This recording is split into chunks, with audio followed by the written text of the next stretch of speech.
warahmatullahi wabarakatuh. Apa khabar semua? Selamat mengikuti dapur masak dan dakwah saya. InsyaAllah pada hari ini akan dikongsikan satu lagi masakan. Namun sebelum itu ingin diberikan kepada kita beberapa panduan, beberapa nasihat. Memandangkan kita sekarang ini berada pada penghujung bulan Sya'ban. InsyaAllah tak beberapa hari lagi kita akan memasuki bulan Ramadan. Jadi antara perkara-perkara yang penting dalam bulan Ramadan ini adalah makanan. Sebab pada bulan Ramadan kita wajib berbuka puasa dan kita disunatkan untuk bersahur sebelum kita memulakan puasa kita keesokan hari. Jadi buka sahur ni semua adalah berkaitan dengan makanan. Justru itu pada kesempatan kali ini ingin saya bicarakan sedikit tentang makanan insya-Allah yang akan kelak kita sediakan pada bulan Ramadan. Namun sebelum itu, cakap pasal makanan ni, makanan merupakan antara penyebab pertelingkahan.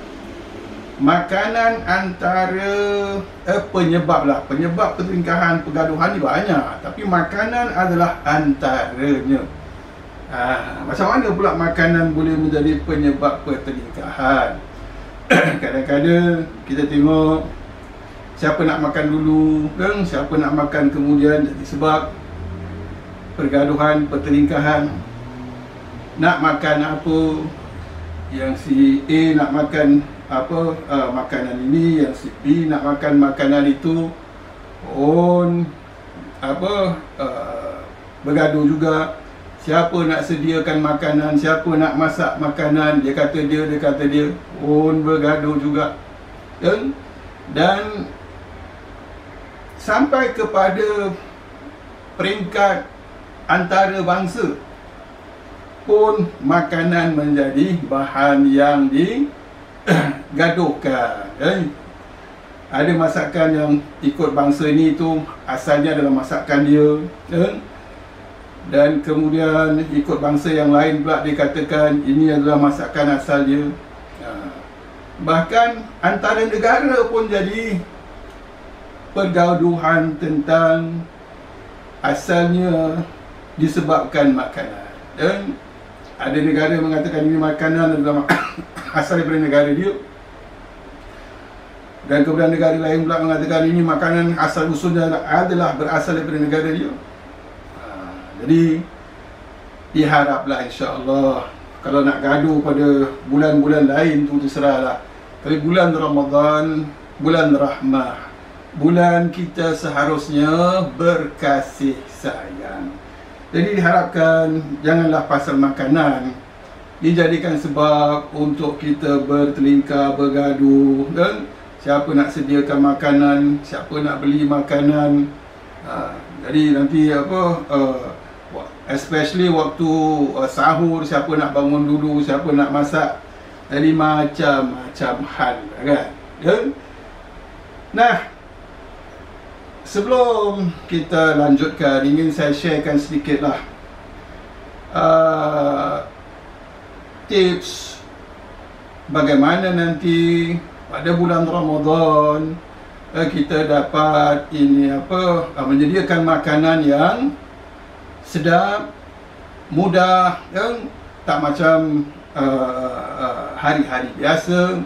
Itu sebabnya yang pertama sekali suka sarankan kepada siapa yang masak, ibu ke, ayah ke, kakak abang ke, atau tak kira siapalah yang bertanggungjawab untuk masak, agar tak timbul masalah semasa kita menyediakan makan. Sebaiknya kita dah siapkan dah. Selalu maksudnya siapkan bahan-bahannya, bahan-bahan basic.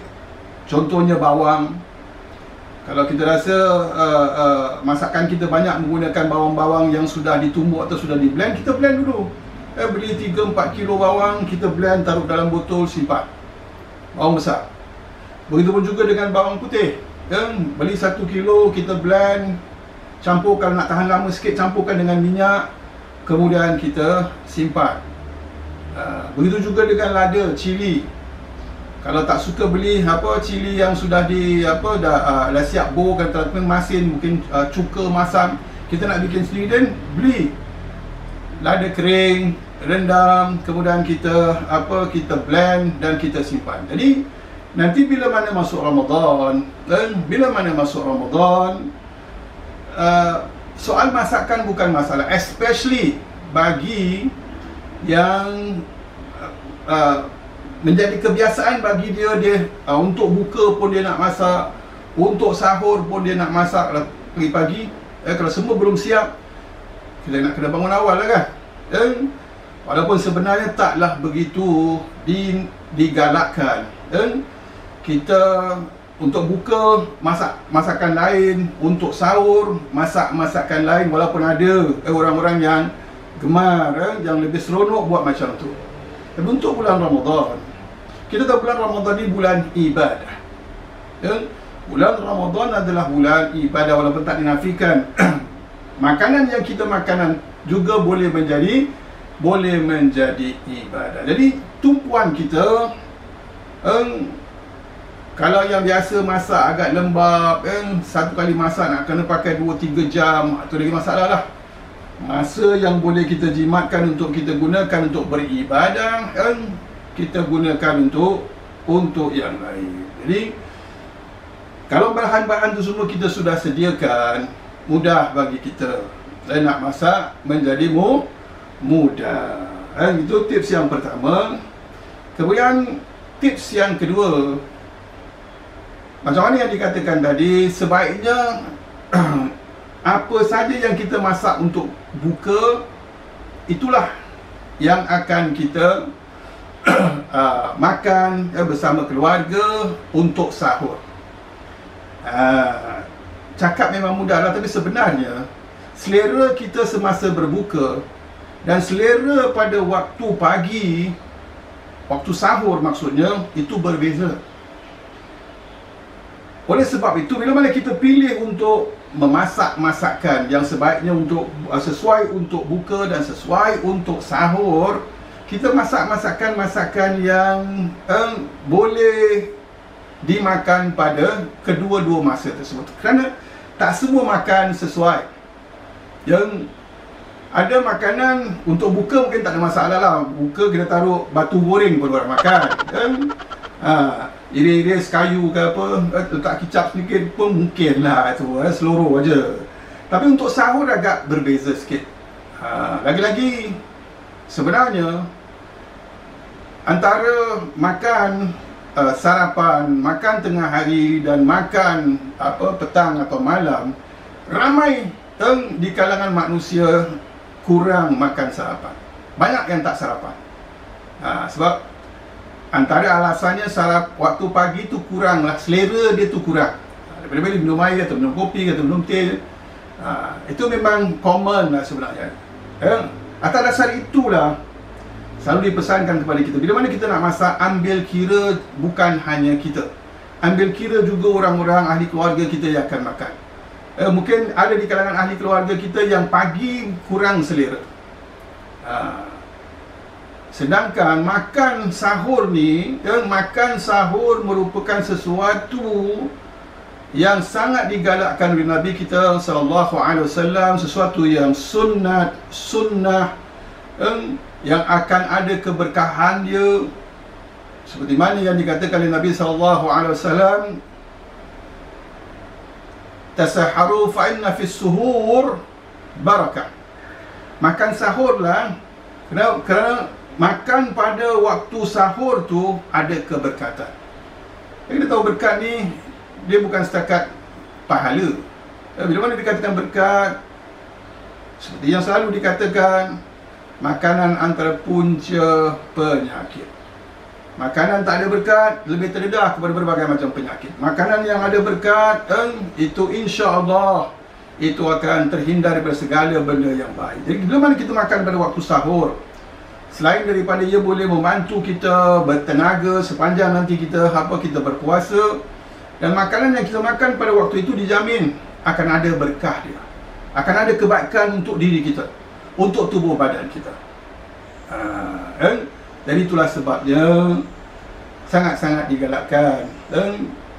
Kita, anak-anak kita memang ada tak nak bangun sahur lah, atau ada yang kata okey lah, nanti kita nak makan sahur pukul 12 lah, sebelum tidur nak makan sahur dululah. Oh bang, yang pukul 12 engkau makan tu bukan sahur bang. Sahur adalah nama waktu, dia bukan nama makan. Waktu sahur adalah waktu lebih kurang antara 45 minit sebelum masuk waktu subuh. Itu waktu sahur. Siapa yang makan pada waktu itu, makannya akan diberikan keberkatan. Siapa yang berdoa pada waktu itu, doanya akan dimakbulkan. Siapa yang memohon keampunan pada waktu itu, dosanya akan diampunkan. Sahur adalah nama waktu. Yang kita makan pukul 12, pukul 1 ke pukul 2 ke, itu supper, itu dinner, dia bukan sahur. Jadi insya-Allah, mudah-mudahan, walaupun dikatakan tadi Ramadan akan menjelang tak berapa lama lagi, namun sama ada kita akan dipilih oleh Allah untuk memasuki Ramadan itu belum tentu lagi. Itu belum tentu. Sebab itu mudah-mudahan kita sama-sama kita berdoa agar saya, ahli keluarga, para penonton sekalian, semuanya dipilih oleh Allah Subhanahu Wa Taala sekali lagi untuk bertemu dengan bulan Ramadan yang akan datang. Amin ya rabbal alamin. Nah, kembali kepada masakan yang akan dikongsikan pada hari ini adalah masakan kari. Masakan apa? Masakan kari. Mungkin ada yang kata, ya ala kari je, tak apa kari dia masak kari kan? Memang betul. Kari ni ada macam-macam versi. Kalau kita tengok masuk kedai India, daripada ujung ke ujung kita nampak semua masakan kari. Tapi setiap kari itu berbeza-beza. Kalau kita masuk makan nasi kandar, macam-macam warna kari. Yang kuning, yang yang hitam, yang coklat, macam-macam warna kari ada.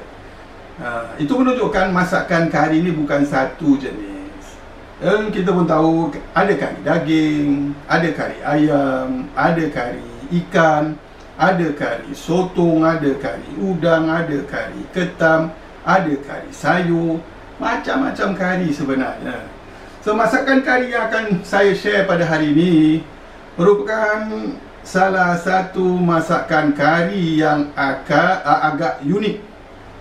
Unik sebabnya masakan ni memang ada, masih ada dimasak pada hari ini, cuma jarang ada dijual di warung-warung, di kedai-kedai mamak ke kedai mana ke, jarang kita boleh dapatkan kari ini.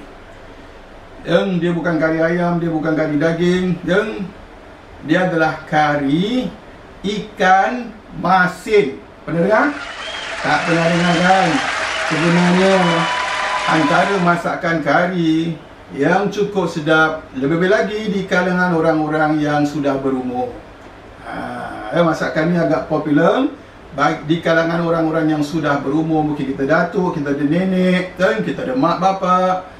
Sesekali bila mana mereka datang, kita nak hidangkan kepada mereka, hidangkan masakan ini, pasti mereka suka.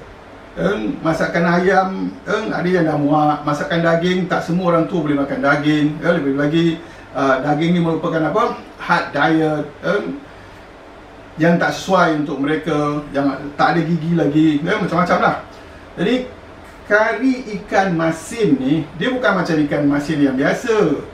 Yang sesuai untuk kita gunakan untuk masak kari adalah ikan kurau. Adalah ikan kurau. Jadi di sinilah bahan-bahan yang yang ingin saya tunjukkan, insya-Allah. Pertama sekali, ini dia yang dimasukkan dengan ikan kurau. Kita boleh beli yang paket-paket, kita boleh beli yang dah paket, kita boleh beli yang apa yang potong-potong. Dan memanglah kalau yang dikatakan ikan masin, dia mesti masin. Jadi apa kita perlu buat? Kita perlu rendam dulu ikan masin ni yang lebih kurang 2-3 jam. Jadi kita dah rancang untuk masak ikan ni. Jadi kita kena rendam dulu agar dia lembut. 1, 2 untuk hilangkan rasa garam-garam dia agar jangan jadi terlalu masin. Okey. Dan bahan-bahan masak kari dia biasa sama saja, iaitu 1 biji bawang. Nak blend boleh. Selalunya kalau orang India masak, bawang selalu mereka hiris. Dan kemudian ginger garlic paste atau bawang putih dan halia yang sudah di blend. Selalu saya dah pesan, lagi bulan Ramadan nanti, beli 1 botol ini. Kalau kita suka masak kari, beli 1 botol ginger garlic paste ini di kedai-kedai India. Untuk masak senang je, kita tak perlu nak pergi tumbuk-tumbuk lagi. Dah ada ni, kita ambil 1 sudu, kemudian kita masukkan. Kemudian daun kari. Untuk masakan ini saya nak gunakan bending, agar ada balance sedikit, ada protein, ada fiber ataupun serat. Dan kemudian saya nak tambah protein lagi, saya gunakan kentang. Kentang yang potong macam wedges ni, dan kemudian akan digoreng dahulu. Tak gorenglah sampai garing, tidak. Digoreng sebahagian agar luarnya ramuh, dalamnya masak. Dan kemudian baru kita akan campurkan. Dan sudah tentulah kalau tak ada ini masakan dinamakan kari, iaitu rempah kari. Kalau orang India dia selalu masukkan, dia tak tumis. Kita boleh pilih sendiri. Kalau kita nak masak yang tak tumis, boleh. Kalau kita orang Melayu selalu masak kari tumis. Ada tumis langsung masukkan serbuk ni di dalam kuali. Ada tumis direndam dulu, dicampurkan dengan air dulu, itu lagi sedap. Jadi rempah kita tak akan hangus. Dan kemudian baru kita taruh. Jadi kita akan letak lebih kurang 100 gram 100 gram rempah kari ikan. Kalau yang tak suka pedas, gunakan paket kuning ni. Kalau yang suka pedas, gunakan yang paket merah. Jadi itulah saja bahan-bahan masak kari ikan masin, insya-Allah. Ini pun jangan lupa, kita akan gunakan sedikit susu cair. Daripada kita ganti santan, kita gunakan susu cair, dia lebih lemak, lebih sedap, cuma lebih mahal sikit lah, tapi insya-Allah untuk masakan keluarga, khususnya pada bulan Ramadan, jangan lupa bila mana kita masakkan untuk orang yang berbuka puasa. Keluarga kita ada 10 orang, kita akan mendapatkan 10 pahala puah orang yang berpuasa. Jadi janganlah terlalu berkira sangat, kerana pada bulan Ramadan kita akan mendapatkan peluang untuk meraih pahala dengan begitu mudah. Jadi itu saja insya-Allah bahan-bahan untuk kita memasak kari ikan masin. Sesudah ini insya-Allah akan ditunjukkan cara-caranya. Dia macam kari biasa juga. Cuma seperti mana yang dikatakan tadi, kentang tu akan digoreng terlebih dahulu sebelum dimasukkan. Mari saya tunjukkan cara-cara kita memasak kari ikan masin.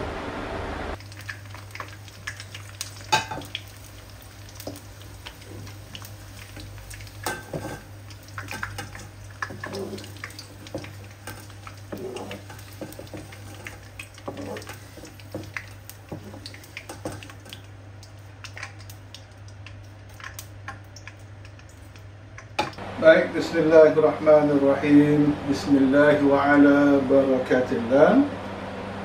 seperti yang telah disampaikan tadi.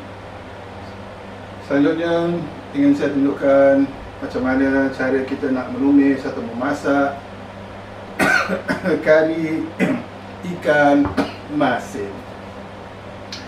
InsyaAllah memasak kari ikan masin ni sebenarnya sama saja kan? Caranya memasak kari-kari yang lain kan? Cuma adalah perbezaan sedikit. Contohnya rempah kari yang nak digunakan, kita gunakan kari ikan, tak gunakan kari daging atau kari yang lain-lain. Kita gunakan kari ikan.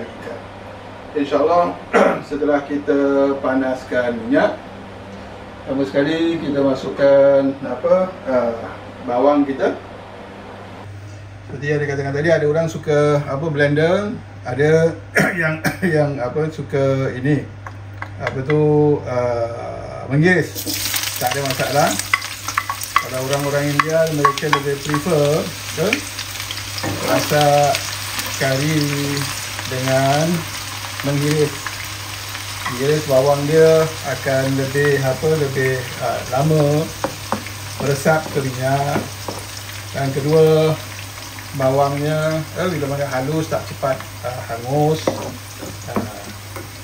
Kemudian bila mana kita dah masukkan bawang, api jangan terlalu besar, jangan terlalu kecil, dan sedang-sedang. Kita masukkan daun kari.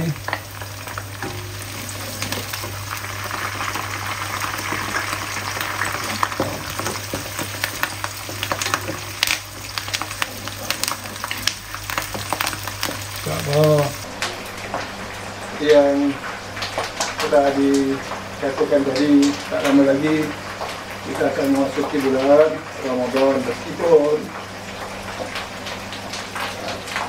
antara kita sekarang ini dengan bulan Ramadan tinggal tak beberapa hari lagi, namun belum tentu kita akan dapat bertemu dengan bulan Ramadan. Kita pun tahu ada di kalangan keluarga kita, kawan kita, saudara kita, sahabat kita, pada bulan Ramadan yang lalu mereka ada. Dan bulan Ramadan yang lalu mereka ada, tapi sekarang ni nak masuk bulan Ramadan akan datang, mereka dah tak ada dah. Mereka dah kembali ke rahmat Allah. Jadi macam mana boleh berlaku pada mereka, dia juga boleh berlaku pada kita. Itu sebabnya bermula daripada sekarang ini, antara persiapan untuk memasuki bulan Ramadan, selain daripada macam mana tadi diberikan tips nak menyediakan makanan dan sebagainya, antara persiapan adalah hendaklah kita memperbanyakkan doa agar kita diterima oleh Allah SWT untuk bertemu dengan bulan Ramadan. Jadi bawang ni pun dah agak kuning-kuningan, insyaAllah kita masukkan rempah-rempah, dan saya dah campurkan dengan air terlebih dahulu. Dan kalau orang India dia masak kari, selalunya mereka akan masukkan serbuk rempah. Mereka akan tumis serbuk rempah.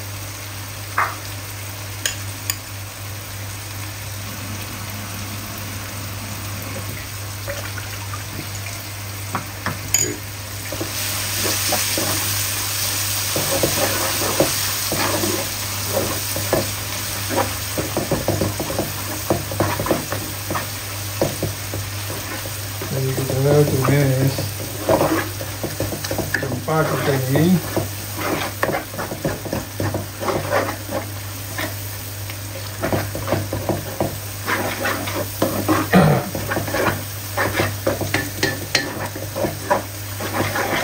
Yang telah dikatakan, masak kari ini ada beberapa versi. Ada versi yang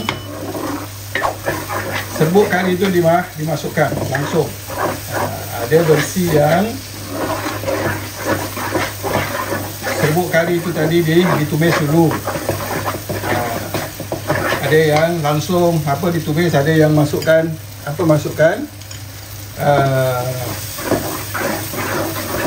campurkan dengan air terlebih dahulu. Semua boleh, semua boleh ikut suka masing-masing dia.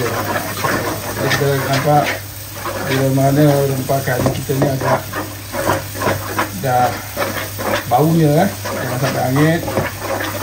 Lebih kurang 5 minit gitu, kita tumis. Kemudian kita masukkan air sedikit, bekas daripada apa kita campur air, rempah yang kita campur air tadi kita boleh gunakan.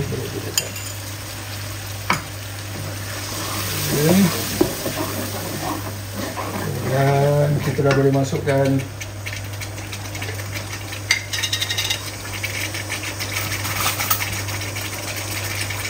ginger garlic paste kita, iaitu bawang putih, paste bawang putih dan juga halia. Kita masukkan.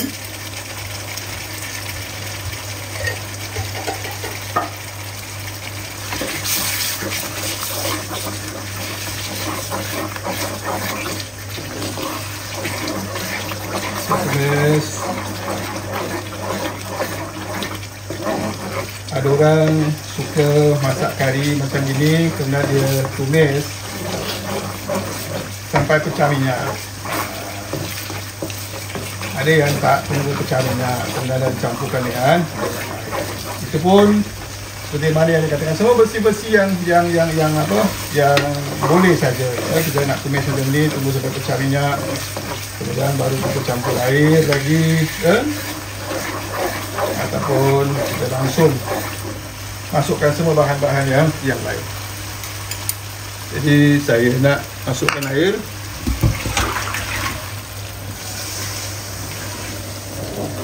Sikit kita masukkan air agar kari jangan sampai terlalu cair. Bila mana kita dah masukkan air macam ni, kita dah boleh masukkan kentang kita. Kentang yang dah kita goreng tadi sedikit. Okay. Kemudian kita masukkan air asam kita. Air asam kita ni jangan terlalu banyak, sebab kita masak kari ikan masin. So masin dengan masam tak begitu matching dah. Dia masam manis ada, okey. Dan masin masam tu agak tak begitu matching. Jadi kita tak perlu asam yang banyak.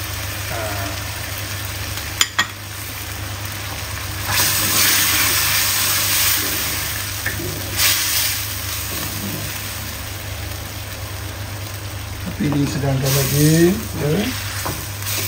sudah, Masya Allah.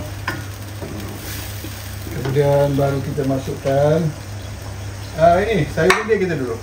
Masukkan sayur bendi sebab sayur bendi ni pun memerlukan masa untuk empuk. Kita tunggu sampai bendi kita empuk lebih kurang 2-3 minit.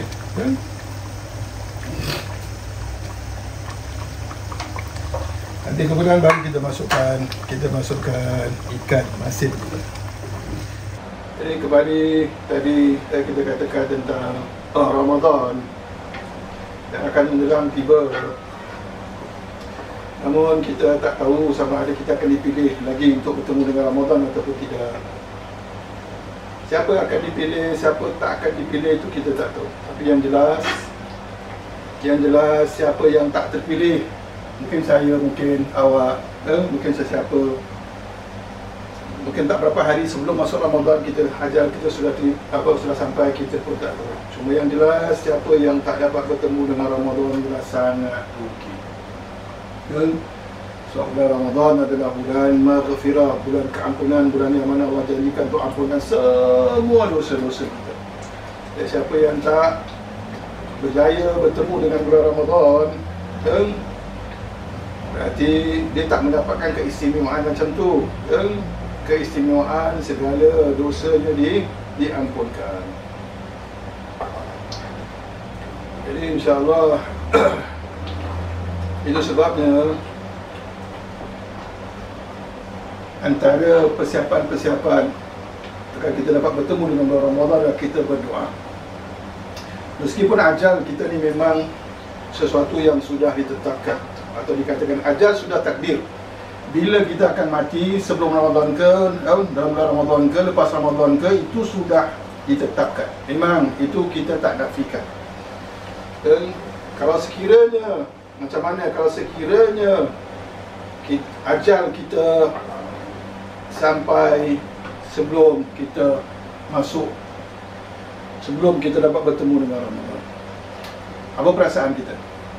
Dan dalam Al-Quran Allah Subhanahu Wa Taala mengatakan, Yamhullahu ma yasha' wa yuthbit. Allah akan menghapuskan apa yang dia kendaki, dan dia akan kekalkan apa yang dia kendaki. Ayat itu bertujuan berkaitan dengan soal takdir. Walaupun meskipun takdir sudah ditetapkan, begitu pun juga tentang mati kita adalah takdir yang sudah ditetapkan, tapi Allah masih berkuasa untuk menghapus takdir tersebut. Maksudnya kalau dah ditakdirkan kita akan mati sebelum Ramadan, Allah berkuasa untuk menghapuskan takdir yang sedemikian, dan kerana dia saja yang boleh berbuat demikian. Itu sebabnya kita nak minta pada Allah, ya Allah, berikan aku peluang untuk bertemu dengan bulan Ramadan. Dan walaupun sehari, ya Allah, walaupun sesaat, ya Allah. So walaupun seminit kita dapat bertemu dengan bulan Ramadan, kemudian kita minta ampun kepada Allah, semua ampun, dosa-dosa kita akan diampun. So itulah yang akan kita rayu kepada Allah Subhanahu Wa Taala. Jadi insya-Allah kali kita ni pun dah okey, dan kita boleh masukkan ikan masin kita tadi. Insya-Allah. Dan saya nak cairkan sikit lagi ya. Dia agak pekat sebab kari ikan ni kalau dia cair sikit bagus. Cair, jangan cair sangat. Okey, cairkan sikit lagi.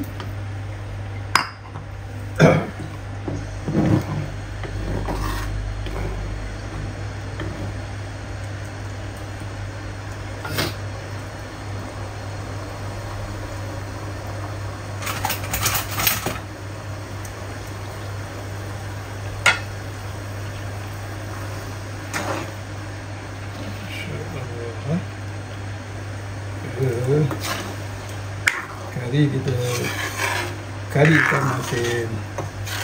Dan nak kena cuba ya, sebab rasa kari ikan masin ni sangat unik. Dia tak macam kari ayam, tak macam kari ikan apa pun dia, tak macam kari daging, tak macam kari sotong, kari ketam, kari udang, dia tak sama.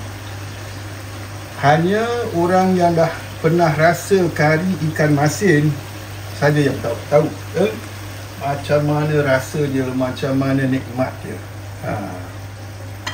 Jadi selanjutnya akan kita letakkan perisa.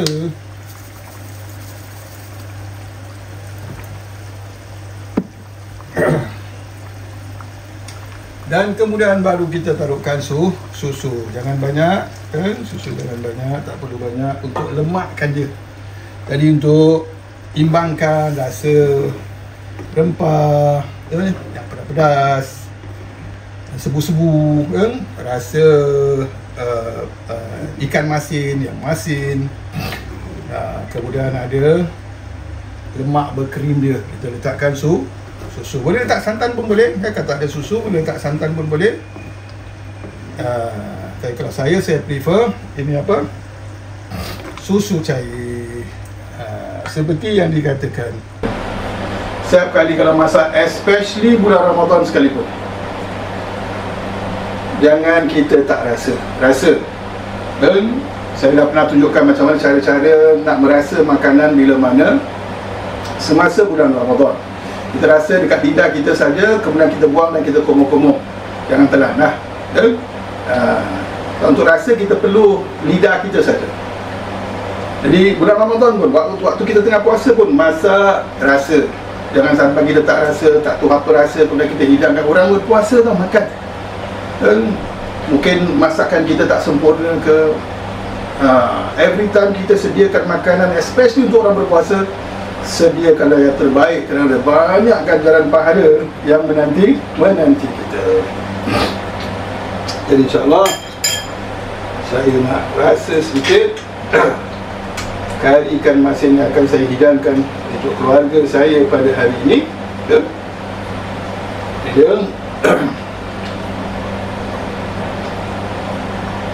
InsyaAllah. Bismillahirrahmanirrahim.